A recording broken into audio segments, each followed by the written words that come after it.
10 सालों में क्या हुआ, उस समय महंगाई दर कितना कम था, अब कितना है, लोगों के पास रोजगार कितना था, अब कितना है, इन सब मुद्दे की। और इसकी शुरुआत हमारे नेता राहुल गांधी ने भारत जोड़ो यात्रा और भारत जोड़ो न्याय यात्रा से की है। उसके संदर्भ में मैं एक बात कहना चाहती हूँ कि हम यहाँ महागठबंधन के सारे लोग उपस्थित हैं। मेरा यह सुझाव है कि इस 2024 की लड़ाई को कैसे लड़ा जाए, उसको देखते हुए मेरी पार्टी ने सबसे पहले घोषणा पत्र लाया और इस घोषणा पत्र में भारतीय राष्ट्रीय कांग्रेस ने ऐतिहासिक परिवर्तन करते हुए जो हम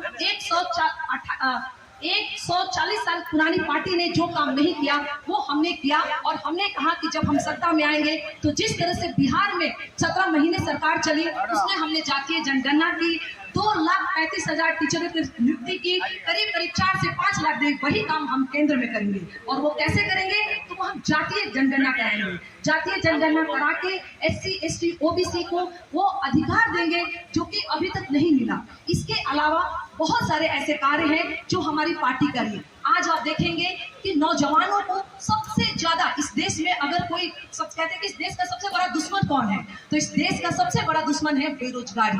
बेरोजगारी सबसे बड़ा दुश्मन है। उसके लिए हमारी पार्टी ने 5 न्याय की बात की है, उसमें एक युवा न्याय है। और उस युवा न्याय में हमने कहा है कि इस देश में सरकारी जो नौकरियां हैं, जैसे 30 लाख सरकारी पद भरा जाएगा। मेरे बगल में मेरी मैम बैठी थी, उन्होंने कहा था कि हम महिलाओं की बात करें। उस 30 लाख सरकारी पद में हमारी पार्टी ने यह घोषणा की है कि 15 लाख महिलाओं को देंगे। आप कल्पना कीजिए कि अगर वो 30 लाख सरकारी पद में 15 लाख महिलाएं बढ़ेगी तो इस देश का GDP कहाँ जाएगा। आप सब अगर एक घर में कमाता है और उसमें अगर ये महिलाएं का आई तो कार लेने 2 लोग जाएंगे, जब कार लोग 2 लेने जाएंगे तो कारों की संख्या ज्यादा बढ़ेगी और देश का GDP बढ़ेगा। हमने अपने घोषणा पत्र में 5 क्रांतिकारी काम किए हैं, जिसमें किसानों के न्याय की बात की है, युवाओं के न्याय की बात की है, महिलाओं के न्याय की बात की है, हिस्सेदारी न्याय की बात की है और भागीदारी न्याय की बात की है। किसानों न्याय की मुख्य मांग में हमारी क्या है, जो करीब 1.5 साल तक वो 3 बॉर्डर, दिल्ली के बॉर्डर पे बैठे रहे, उनकी मुख्य मांगे क्या थी, उनकी मुख्य मांगे थी कि हमें MSP पे गारंटी कानून लगाए। हमारी पार्टी ने यह घोषणा की है कि अगर हम लाएंगे तो MSP का गारंटी कानून किसानों को देंगे। उनके कर्ज 2004 में जब हमारी सरकार थी UPA 1, तो सबसे पहले हमने किसानों के कर्ज को माफ किया था। हमारी पार्टी कहती है कि जब हम सत्ता में आएंगे 2024 में तो हम किसानों का कर्ज माफ करेंगे, उनको MSP की गारंटी देंगे। यह इस देश में कभी भी आजादी के इतिहास से लेकर अभी तक कभी भी किसानों पे जो उनका उपकरण जो यूज करते हैं थ्रेसर पे, इस पे कभी GST नहीं लेगा। इस सरकार ने उनके उपकरणों पे GST लगाई है, हम उस GST को भी खत्म करने का काम करेंगे। महिलाओं के लिए हमने क्रांतिकारी काम किया है, उसका नाम एक है आधी आबादी पूरा हक। आधी आबादी पूरा हक के अंतर्गत ये है कि हम जो सरकारी नौकरियां है, हमारे गांव में कहावत है, कहते हैं कर सरकारी नौकरी नहीं तो बेचा तरकारी।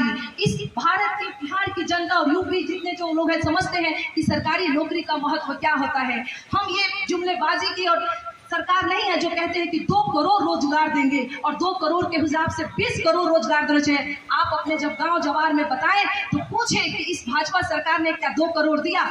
हमने कहा है कि हमारी पार्टी ने एक आंकड़ा, जो मैनिफेस्टो तैयार किया गया है वो आम जनता का मैनिफेस्टो है, जो भारत जोड़ो यात्रा और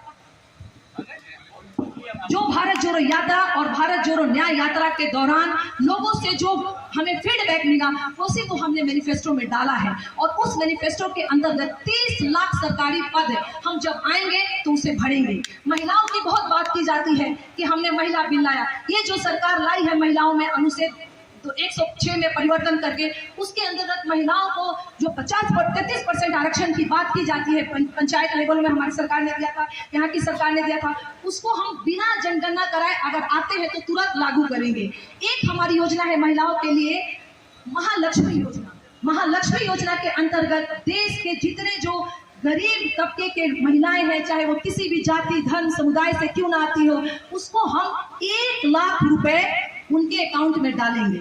नौजवानों के लिए केवल यही नहीं है कि 30 लाख सरकारी पद भरेंगे, एक हमारी योजना है, आप देखेंगे कि आजकल BTech MTech करने वाले भी लोगों को जो ग्रेजुएट है उनको भी रोजगार नहीं मिलता है। रोजगारी की समस्याओं को केवल और केवल सरकारी माध्यमों से नहीं दूर किया जा सकता है। इसको हमारी सरकार ने मद्देनजर रख के कहा है कि हम जब आएंगे तो इस विकार रूप धारण के बेरोजगारी, जो कि स्वतंत्र भारत के इतिहास में 45 साल में सबसे ज्यादा है, और इसकी जो दर है वो युवाओं में, ग्रेजुएट युवाओं में बहुत ज्यादा है, उसको कम करने के लिए हमारी पार्टी ने कहा है कि हम एक अप्रेंटिसशिप कराएंगे। ये अप्रेंटिसशिप क्या है? ये जर्मनी, ब्रिटेन, फ्रांस जैसे देशों में 1 साल के लिए हम उनको पीएसयू में या प्राइवेट कंपनियों में इंटर्नशिप कराएंगे। उस इंटर्नशिप के दौरान हम उनको पैसे देंगे, 8,500 रुपए देंगे। ये एक क्रांति काम है।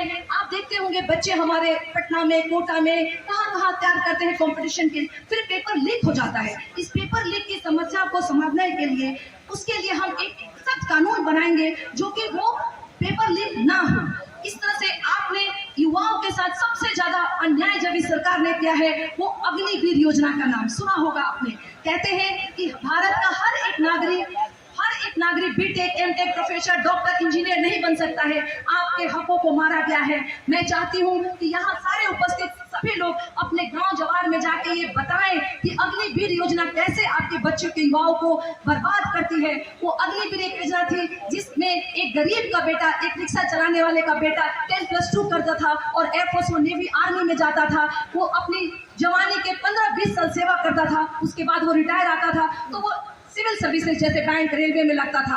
इस 4 साल की योजना के आने से नौजवान लोग सेना में नहीं जा रहे हैं। उसको हमारी सरकार ने कहा है कि हम आएंगे तो हम उसे खत्म करेंगे।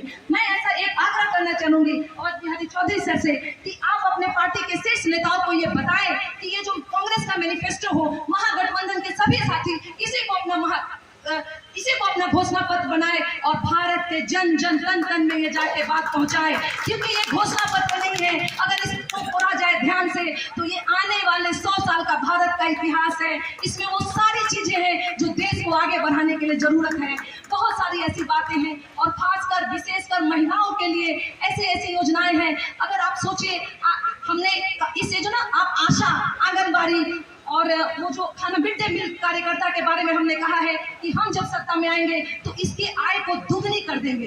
दुगनी करने का सोचिए कितना, अगर एक आशावादी दीदी जो है उसको 4,000 मिलता है तो हमारी पार्टी ने कहा है कि वो आएगी तो 8,000 मिलेगी। इससे भी बहुत ज्यादा परिवर्तन उनके अंदर आएगा। तो इस तरह की कुछ योजनाएं हैं जो कि क्रांतिकारी योजना है। और सबसे पहली योजनाएं जो है युवाओं के लिए है, चूंकि हाँ ठीक है, बस मैं ये कहना चाहूंगी कि जो ये जो घोषणा पत्र, उसमें हमारी जो मुख्य मांगे हैं, हमने 5 गारंटी की बात की है, 5 न्याय की बात की है, युवा न्याय, किसान न्याय, नारी न्याय, श्रमिक न्याय और हिस्सेदारी न्याय। और हिस्सेदारी न्याय के अंतर्गत इस 5 गारंटी में 25 गारंटी है जो भारत के तन तन तक पहुंचे, सभी पार्टियों के माध्यम से पहुंचे। ऐसा मेरा आप सबसे आग्रह है। अगर इसको इम्प्लीमेंट हो जाए तो मैं कहती हूँ कि भारत में बहुत बड़ा परिवर्तन है। ये जो भाजपा है वो मुद्दा विहीन राजनीति करती है। उसके पास केवल 5 मुद्दे हैं, उंगलियों पे उपस्थित यहाँ सारा रोज गिनिएगा कि हिंदू, मुस्लिम, मंदिर, मस्जिद, पाकिस्तान के अलावा उसे कोई राजनीति नहीं करने आती है। अगर वो आपके घरों में आए और वो हिंदू, मुस्लिम, हिंदुस्तान, पाकिस्तान और बात करें तो उनको ये राहत इंदौरी साहब की 2 लाइन सुनाइए कि सबका खून शामिल है यहाँ की मिट्टी में, सबका खून शामिल है यहाँ की मिट्टी में, हिंदुस्तान किसी के बाप का थोड़ी ना है। मैं हिंदू हूँ, मुझे गर्व है कि मैं हिंदू है, लेकिन आज सत्ता में बैठी एक पार्टी है जो केवल हिंदू हिंदुस्तान की बात करती है।